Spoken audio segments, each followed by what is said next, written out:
రెడ్డి పడేలు టీచర్ల మీద పోటీ చేస్తుండు, మంత్రుల మీద పోటీ చేస్తుండు, యాదవుల కడుపు చూసిండు, వారి కడుపు చూసిండు, లేని అన్నం పెట్టుతుండు, లేని పట్టిస్తుండు, లేని లేగలిస్తుండు, ఆనులో పెళ్లి చేస్తుండు, చదువు లేని చదువు చెప్పిస్తుండు, ఏమన్నా నౌకరు లేని నౌకర్లు ఇప్పిస్తుండు, ఉద్యోగాలు లేని ఉద్యోగాలు ఇప్పిస్తుండు, కింది లేని కింది కల్పిస్తుండు. రాజవంగ మహేందర్ రెడ్డి పటేలు అందరికి వచ్చి మా పటేల్ని గెలిపియాలి, పటేల్ మంచి పేరు తెప్పియాలి.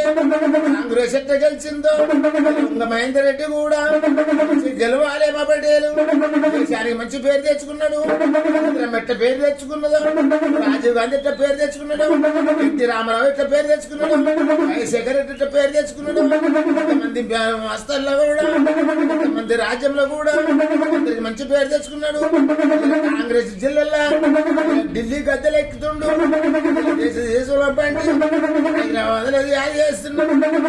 హైదరాబాద్ లో కూడా మంచి పేరు తెచ్చుకున్న పటేలు ఎప్పుడైనా కానీ వరంగల్ జిల్లాలో మంచి పేరు తెచ్చుకున్నాడు, నిజామాబాద్ జిల్లాలో మంచి పేరు తెచ్చుకున్నాడు, కరీంనగర్ జిల్లాలో మంచి పేరు తెచ్చుకున్నాడు, జగిత్యాల జిల్లాలో మంచి పేరు తెచ్చుకున్నాడు, నర్సింగపేటలో కూడా మంచి పేరు తెచ్చుకున్నాడు, గోదావరి కళ్ళ కూడా మంచి పేరు తెచ్చుకున్నాడు, డిస్టిక్ లో కూడా మంచి పేరు తెచ్చుకున్నాడు, గోదంలో కూడా మంచి పేరు తెచ్చుకున్నాడు, కొన్ని జిల్లాలో కూడా 3 జిల్లాల్లో కూడా మంచి పేరు తెచ్చుకున్నాడు.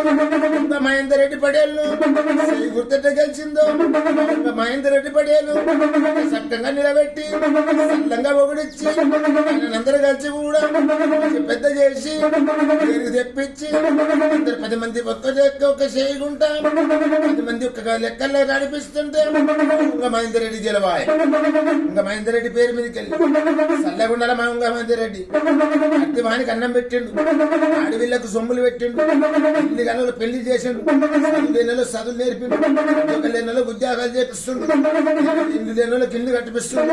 ఇంత లెక్కల ఇంతమంది ఉన్నప్పుడు చంద్రశేఖర్ రావు ద్వారా కూడా ఇంత పని చేయలేదు, హరీష్ రావు కూడా ఇంత పని చేయలేదు. దేశం బట్టి ఏమన్నప్పుడు ముఖ్యమంత్రులు మిగతా ముఖ్యమంత్రులు కూడా ఇప్పుడు రాజశేఖర రెడ్డి ఇంత పని చేయలేదు.